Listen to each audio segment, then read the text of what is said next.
আসসালামু আলাইকুম। আশা করি আপনারা সবাই ভালো আছেন।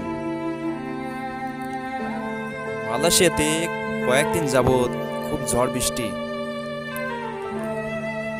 বৃষ্টিতে আমাদের বসে ভুট্টা বন ভুট্টা বনে জাগন ভুট্টা গাছগুলো কি অবস্থা দেখেন।